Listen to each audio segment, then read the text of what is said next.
I'd like to introduce our plenary speaker for this morning. So this is a morning on mathematical modeling. Our speaker is Dr. Vittoria Colizza, who is a research director at INSERM and Sorbonne University in Paris Louis Institute of Epidemiology and Public Health. She earned a PhD in theoretical physics from the Institute's International School of Advanced Studies in Trieste in Italy in 2004, was then a postdoc at Indiana University, and then moved to the ISI Foundation in Torino after being awarded an ERC Starting Independent Career Grant in the Life Sciences in 2007. In 2011, Vittoria joined INSERM in Paris, where she leads the EPICS lab. This is for epidemics in complex environments within the communicable disease surveillance and modeling unit. Her research focuses on human and animal epidemics, including, of course, COVID-19 and various other prominent diseases, to gather epidemic context awareness and provide risk assessment for preparedness, mitigation, and control. In her work, she uses mathematical, computational, and digital approaches which integrate data on, say, mobility and contacts. She also uses a lot of theory, so that's some of the work that I'm very familiar with. She's been very heavily involved in the COVID health crisis since January, informing public health authorities throughout the evolution of the pandemic. She's leading the modeling activities of the French task force reacting, for instance. She's also won many awards. There's quite a long list here, so I'm not going to go through all of them, but this includes the Young Scientist Award for Socio and Economic Physics in 2013, the Erdős-Rényi Prize from the Network Science Society in 2017, and various others. So without further ado, I'd like to pass this over to Vittoria. So thank you very much, Mason. Thanks a lot for this very kind introduction. I would like to really deeply thank the organizers. We were chatting before, and I must say this is my first occasion to somehow go back to academic life in a very pleasant way, organizing, so preparing the talk to present today, as life has been quite disrupted in its first 7 months of the pandemic. So I wanted to, with this talk, I wanted to provide an idea of how we've been using mathematical modeling throughout these months. And already from the title, you may, of course, understand that this is going to be a talk more about the challenges. And I tried to put out some of these challenges at every step of the way, also providing the context that we were living in Europe, and then more specifically in France, in order to make a relation between mathematical modeling and policy, but also communication to the general public. And clearly, I look forward to listening and then discussing with the other panel members about their experiences. So this is my infectious disease epidemics 101. What we do is that we use mathematical and computational epidemiology, digital epidemiology approaches, of course also statistical epidemiology, which is not mentioned there, in order to better understand infectious disease epidemics, to track them, so provide surveillance of their extent in space and time, prepare for them in anticipation of a possible disease epidemic, and then clearly to respond in real time. There are a wide range of possible approaches. Here I'm listing the ones I've been working mostly in the past. Meta-population approaches, which are approaches that all are embedded in space and take into account also mobility of individuals for example, from one city to another, but also across the world. So provide an understanding through transmission models of how the epidemic would spread in space. At a higher level of detail, there are also agent-based approaches that try to recreate synthetically a population, and then pushing this to a further limit, also considering recreating synthetic contacts between individuals based on various statistics. A big part of my work, and I must say prior to COVID pandemic, was exactly then focusing on a lot of the data which are needed in order to inform these models. So contact data between age classes, but also between individuals. So one can do that with sensors, highly detailed mobility data, different type of transportation means. Of course, demography, we need to know how many people live with certain conditions and with given demographic features, and then everything that is related instead to health, monitoring, and disease spread. Once we do, let's say, modeling for outbreak response, clearly things become a little different. The first challenge is that for all the data that we were mentioning before, especially the data characterizing the new epidemic, we face a condition in which data are absent, very few, and when we have few data are typically very poor. There is no time. Time is one of the most, let's say, important, the biggest challenge probably that we have. We have to understand what's happening and then also respond typically in real time in order to provide information that can anticipate possible risks, and also information can inform some of the possible decisions. Of course, this happens every time whenever we do outbreak response for a lot of different disease epidemics, from SARS, 2009, H1N1 pandemic, Ebola, etc. But just to give you an idea of the speed of this epidemic, this is, for example, the number of countries that have been reporting their first case over time. And I just highlighted this was created by the World Pop Consortium, and I'm just highlighting here COVID-19 compared to H1N1 pandemic. So time is clearly something that we don't have. Over time, of course, we are gaining knowledge. So that's the main objective of outbreak response. But at the same time, while we don't have that knowledge, we have also many assumptions and everything that we don't know. And that means increasing time in order to make all possible sensitivity analysis on all of these many assumptions. So this creates additional troubles. One of the things, that landscape that we're studying is typically evolving, and also evolving very fast. One of the first study that we made on the risk of importation, we'll just briefly go through that later. Well, we trashed the first 3 reports that never saw light, and these very likely happened to every other group in the world that I was working on COVID pandemic, because things were evolving so fast that either the assumptions or the epidemic conditions that were the input or the hypothesis of our study were already changing in less than 24 hours. Of course, this makes the work extremely difficult and challenges. Resources are typically scarce. We are an academic group, and we don't have the mandate to do outbreak response. But of course, we do that because it's challenging, because it's scientifically, of course, very interesting. And besides, we have an ongoing collaboration with public health authorities in order to inform them on some of the risks and then the decisions that they need to make. But clearly, we are based on the resources that we have at that time. And for example, when the pandemic hit, and I'll mention the names at the end, we were a rather small group of very young research members, mainly PhD students or young postdocs, who really did an enormous training in real time to respond to the pandemic. And then one additional problem is also data interpretation. I had a lot of discussions with colleagues and scientists who never did or were out of the field, and of course they were asking me a lot of questions about the models and the details of the models.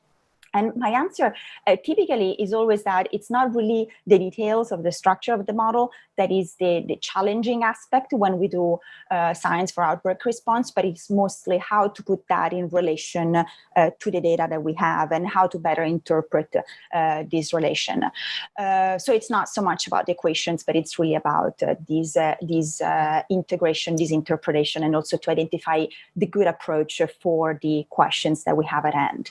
In that sense, outbreak response for me is completely different than research in peacetime. Now let's have a look about the timeline, because we've been talking about the fact that there is no time and then things evolve very, very fast. And this should provide, over the talk, should provide the idea of how much we've been chasing. We were able to anticipate some of the things clearly that were important, but at the same time, the idea that I wanted to convey was that we really struggled in over time.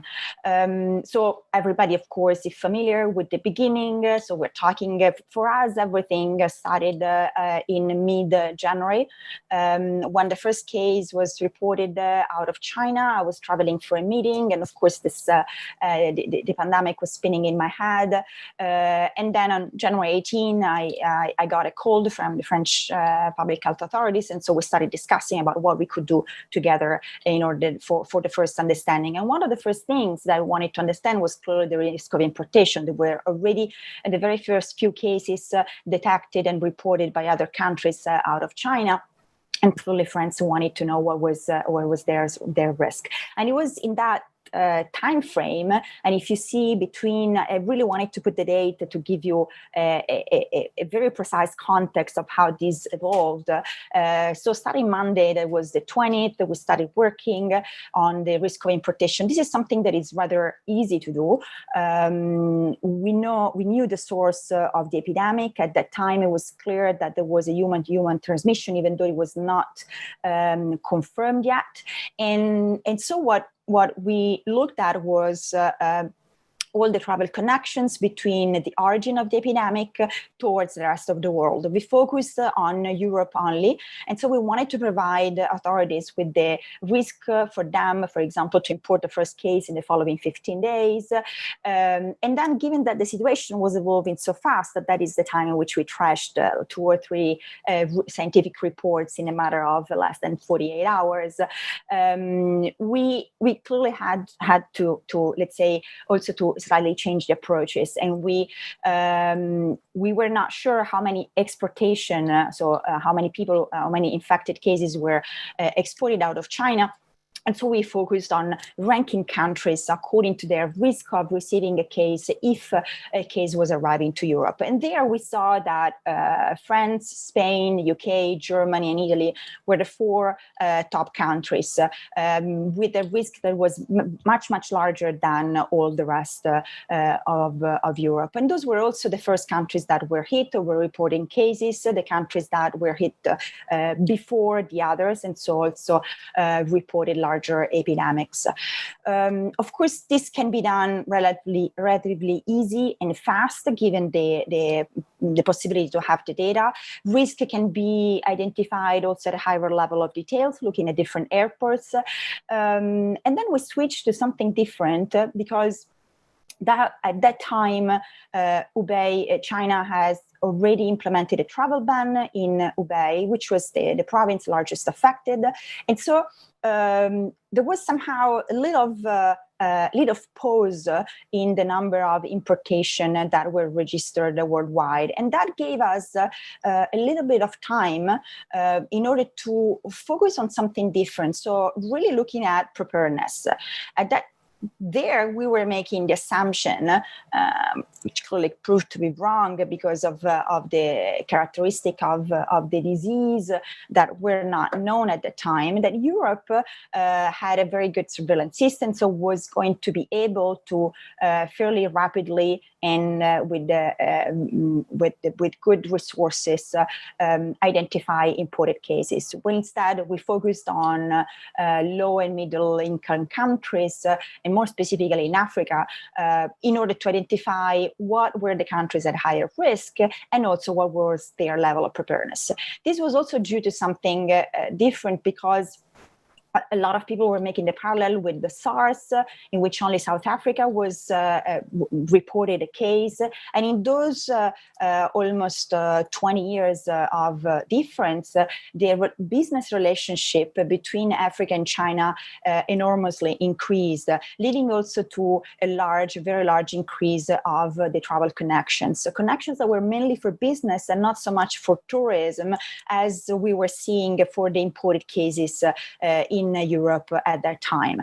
So doing the study, we identified that countries which were at highest risk of importation were also the better prepared in terms of their possible response system. But there was a layer of about 10 countries, 10, 15 countries that had an intermediate risk of introduction, and at the same time had very variable level of capacity to respond or very high vulnerability. And this second indicator on the right, vulnerability, is an indicator that takes into account not only the possibility to respond to an infectious disease epidemic, but also everything that goes with it. So also in terms, for example, of financial capacities, stability of the country, economic and political stability of the country.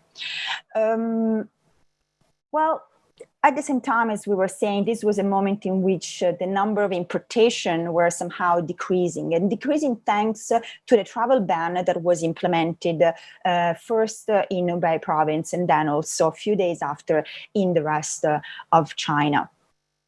Clearly, one of the big problems of the data is that data, when data arrive typically with a lot of delay. And so what we were looking was this red curve that was the number of cases, the red points, number of cases by date of reporting, and where you can see clearly that there is a decrease, but one would expect a much sharper decrease because of the implementation one day to the other of the travel restrictions. And this can be done by reconstructing the cases by date of travel. So we looked at, this was an enormous work that looked at almost 300 cases, the first 300 cases that were reported all over the world, but outside of China.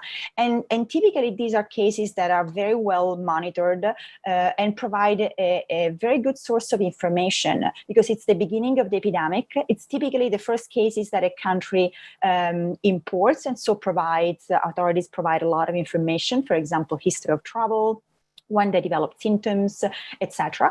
And so they can be used also to understand what is happening at the source.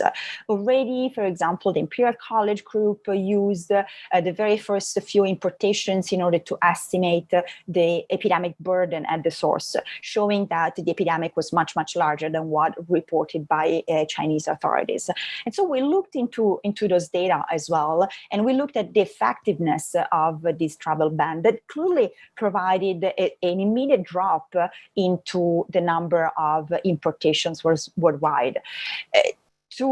Just to put this in context, this travel ban was something that was completely new in our, let's say, recent history. There were so many papers. We worked on this topic a lot about travel restrictions that were showing that only if more than 99% of travels from the source is interrupted, that's the only way in order to contain an epidemic. And in that case, it was really 100% of traffic, international traffic, that was interrupted, but it was too late.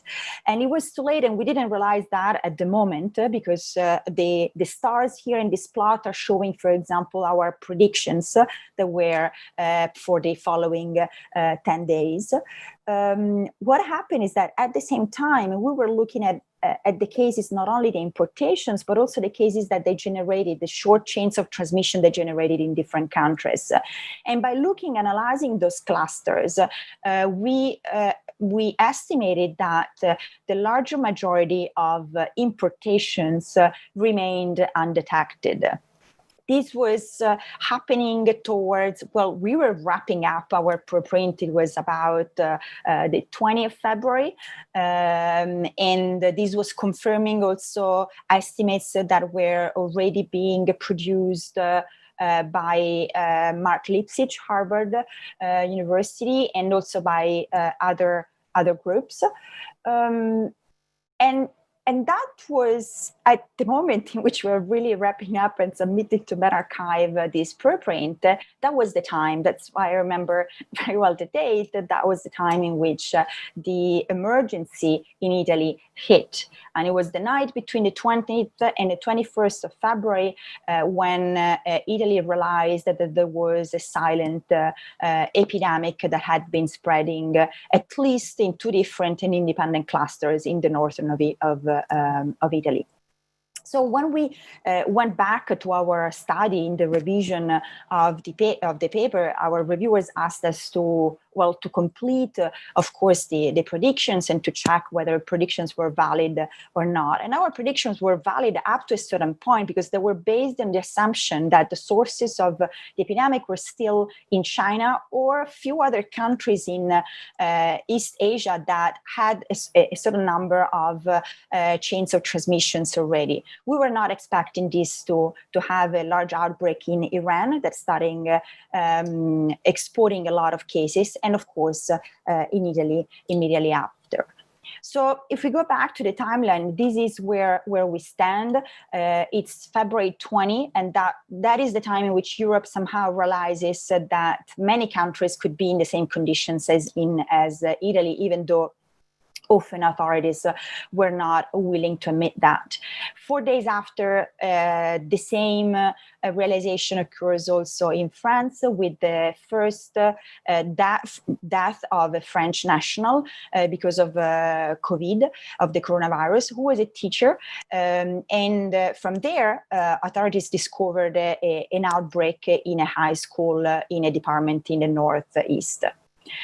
So situation rapidly changed from a moment in which there was very rapidly focusing on importations, was month of January, month of February that somehow was calming down because there was that phase in which also the WHO was saying we are still probably capable to contain this pandemic, up to the moment in which, thanks to a lot of concurrent studies showing that many cases may have gone undetected, silent epidemics were identified in several countries. And at that point, the epidemic is established in the country. So you have to change completely approaches, and you have to start putting your hands into something that takes a little bit more of time, and it's mathematical modeling of the disease transmission in a given territory. Clearly, the main objective at that point was already control, given the experience of China that had to put down a lockdown. And to be honest, at that time, we were a bit optimistic. We had been readapting during the month of February some metapopulation models that we had developed before for Belgium, and that include contacts between children and adults, and then different types of mobility data, including, for example, travel fluxes, commuting fluxes, so very, very detailed data. Also taking into account that contacts and mobility change from the weekday to the weekend. They can change from when schools are open to holidays. So we thought that this was a good tool in order to respond. At that time, the only available estimate for or not was coming from China. Of course, this becomes much more complicated when you have to parameterize this, calibrate these models to the observed epidemic for two main reasons. First of all, because we were not really observing yet anything in France. We just discovered that there was a silent spreading epidemic, given that it was silent and nobody was tracking it. And the very first signals that were coming out were coming from influenza-like illness surveillance. And you can see here, I highlighted a couple of regions which were the ones that were hit before and more strongly, that were already showing an increase of cases after we passed the peak of influenza-like illness during winter. So that was the first indication that effectively there was an epidemic starting. But this was far too complicated to do that in a single model for all the regions, taking into account municipalities, the equivalent of counties in the US. And so we decided to simplify, even because at that point, Italy already started to implement a national lockdown. That was the first one. It was March 11, first one put in place in the entire Europe, and somehow a bit of a scandal in the sense that the narrative in Europe at that point was, well, we're not China, we're not going to be able to do that, and probably we won't need it. Then, of course, the numbers were increasing so fast. Number of admissions in the hospitals were saturating really fast, and so the response of the Italian government was to put a national lockdown. So we had to change strategy. And I'm mentioning that because, my last 10 to 15 years have been built on modeling of spatial spread of diseases. And in these first 7 months, I haven't been able to do that yet. We had to strongly simplify, not only to change from the national perspective to a more regional perspective, but also to abandon everything that was related to space. So we used an age stratified model that took into account, for example, children in primary schools, in pre-primary schools, teenagers going to middle and high schools, and then adults and seniors. And somehow implementing, and we used contact matrices that were coming from a survey in France, similar to an initiative which was called Polymod, that was available for many other countries in Europe. That counts the number of contacts established between individuals in a given age class.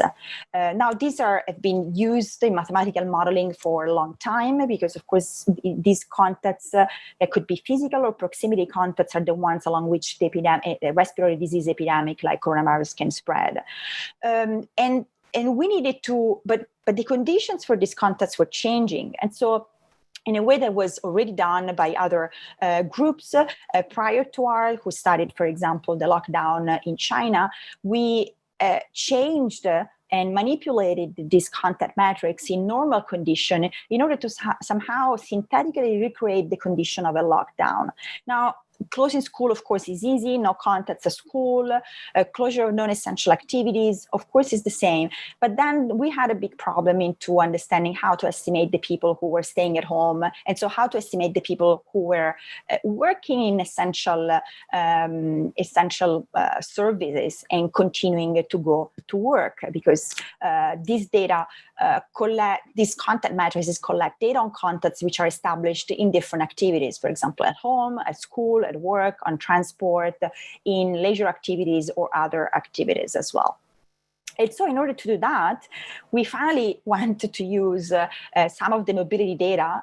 This was a collaboration that we established very rapidly at the beginning of the pandemic in February with Orange, a major telephone company in France, in order to use mobile phone data to track the change of mobility that was happening. Now, later on, a lot of telcos also and other, and also big companies like Facebook and Google provided similar types of statistics for mobility. We didn't have those at that time, and so we used this mobile phone data. And what we realized also was that mobility was changing because of lockdown very differently according to the region. And in particular, those regions that were mostly hit, like Ile-de-France, the region of Paris, and the regions in the northeast of France, saw a larger reduction of mobility during lockdown.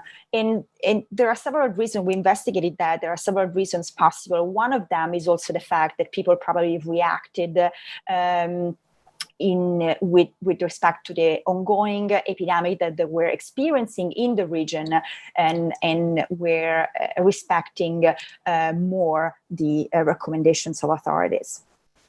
So if we have to go back to this initial slide of all these beautiful epidemic approaches that we developed in the past, basically we used none in this phase. And we had to constrain ourselves to something that was much, much simpler, looking at what single population for us was a region, forgetting about mobility, if not for informing statistically informing some behaviors.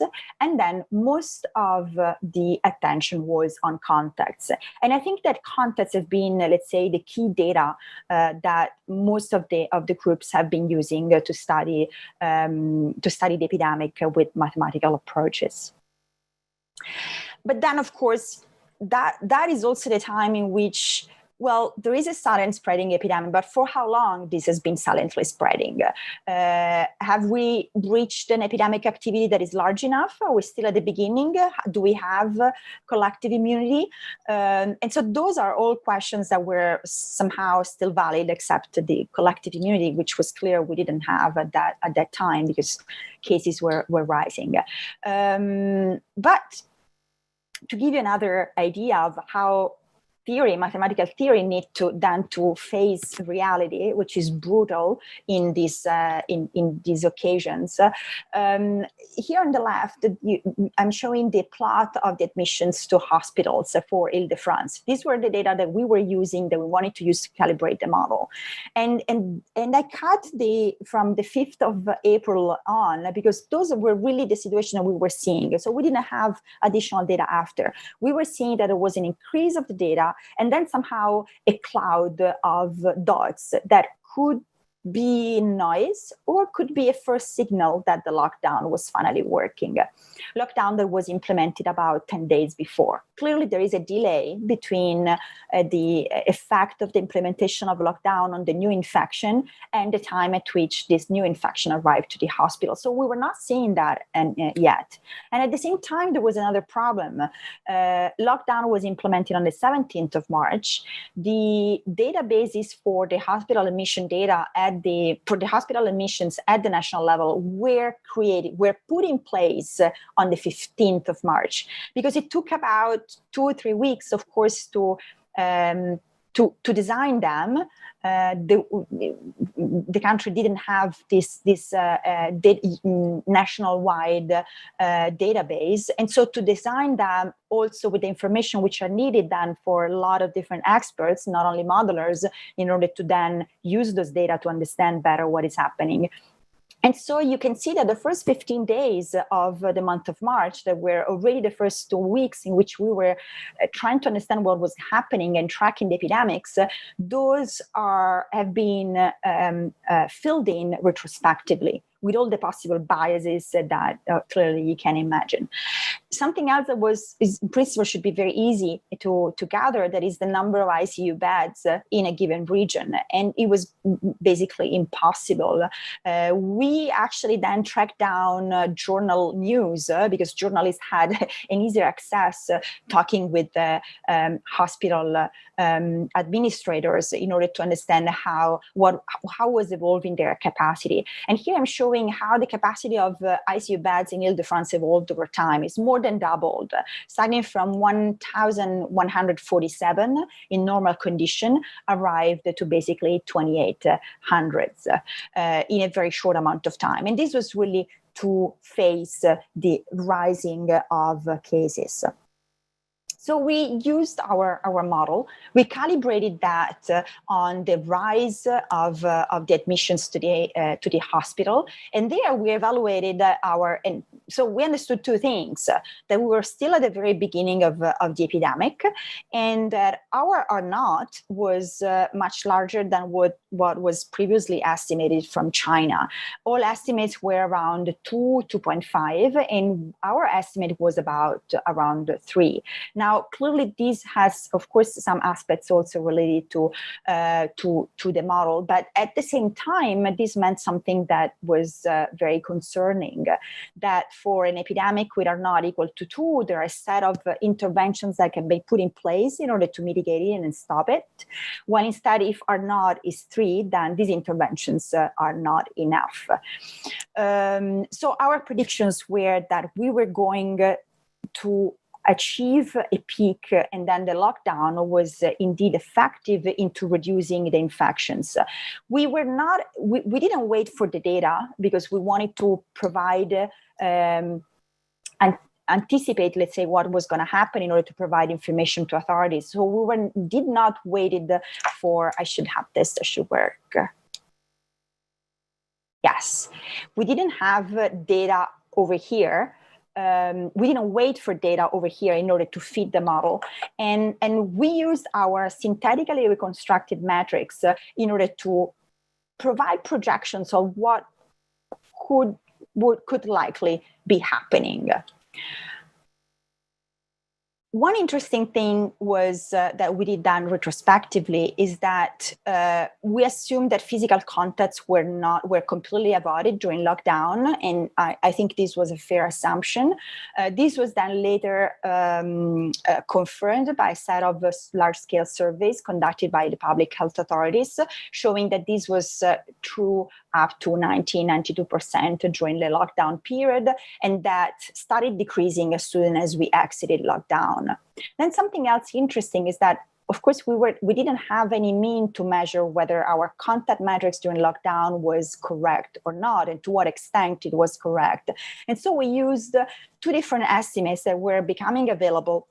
One from the UK, and this was one of the super numerous works made by London School of Hygiene and Tropical Medicine and by Rose Ego, who's is going to be later at the panel, in which they estimated from collecting this contact data once again in the UK, estimated a reduction of 73%. For us, it was 81%. And then another paper that was conducted with a survey conducted in China showed that the reduction was instead of 90%. So by simply using these reductions and without going really into the detail of the contacts between different age classes, we saw that our case was in the middle.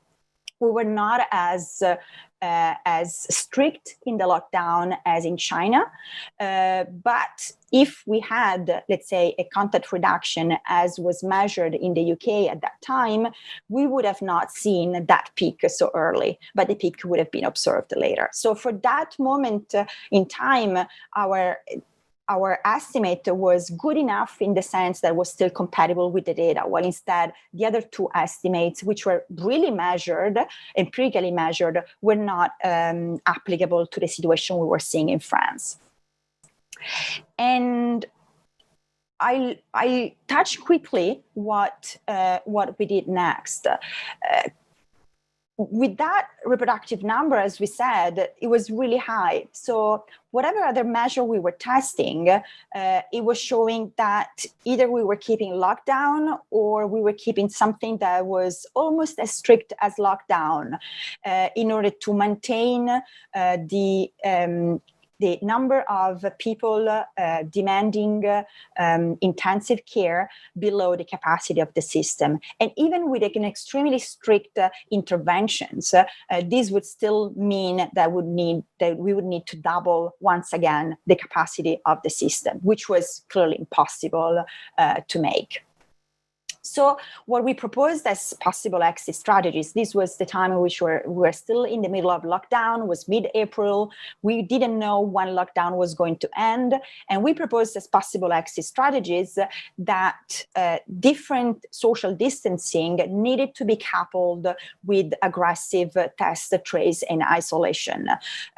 Because otherwise, social distancing by themselves would not be sufficient. And that was a situation, once again, in which we were not testing yet a lot. We were testing very poorly. We were testing exclusively symptomatic cases, even though there was clear knowledge of pre-symptomatic transmission and asymptomatic transmission. So for us, that was an extremely important message to provide to authorities. But then, of course, we got surprised because that was before the middle of lockdown. We provided this information. And then on April 12th, President Macron, I need to charge my, sorry.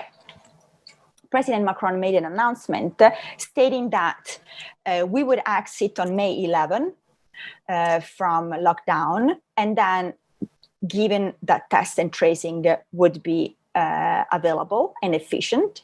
And then schools were going to reopen. And that completely shocked us because in our simulations, we were not using them. And Mason, I'm just showing the schools and I'm done. And so what we did was to test different scenarios. As of today, we are still under some uncertainties on the role that individuals have, especially children, in transmission. But one thing that we knew at that time was that from investigations in France was that high school individuals, high school students, very likely behaved as asymptomatic adults, and instead probably younger children had a less role in the transmission. So we used the models as hypothesis testing, and within the uncertainty of the full transmissibility of younger children, we showed that anyway, it was possible to open the schools, given the policies that the authorities recommended, for 2 full months, except the condition of full attendance for younger children, and especially what was to be avoided was full attendance of high school students. Then what happened, just to give you an idea of what happened later, is that the parents decided not to send their kids to school, the majority. Only 20% of individuals, of students attended. Clusters are still under investigation, but the authorities have been counting over 2 months, 24 clusters, representing 4% of the clusters that were monitored and found over this time period. And now I'll switch, I'll skip the testing and switch just to the last slide to thank, almost there, yes, to thank all the people involved, because this was really a major effort into this chase and into really every time trying to best interpret the data we had and to also find the best approaches and given the data available in order to respond to the questions that were needed to be answered at each phase. Thank you very much. Thank you. Okay, so we have a number of questions that have built up. There was some of them have a sort of clarifying nature, and so I want to kind of run through a couple of those. One of those occurred actually in the middle of the talk, and this was asking about the definition of importation risk, and there was an answer with a reference to a paper, but maybe you can comment about that briefly. Yes, so in those situations, the importation risk was simply a breakdown of probability that if a case was imported from China to Europe, would be imported by one of the European countries. Okay. One of the other clarification questions was to ask what is meant by a meta-population, just so we have a very diverse audience in terms of Sure. So a meta-population model is a model that includes a population of populations. What it means is that population is spatially structured. For example, imagine that you have cities where people live, and then these cities are connected by mobility. Now, the epidemic can spread in each city because people interact, get in contact, and then the epidemic can also spread in a space because, for example, an infected individual can travel and move from one city to another. This is a good representation, is an intermediate representation of, for example, of spatial spreading, and can be done at a national level, but can also be done at the global level, for example, including air travel. Okay. Another question, and so this is now more on the, not clarification, but kind of bigger questions.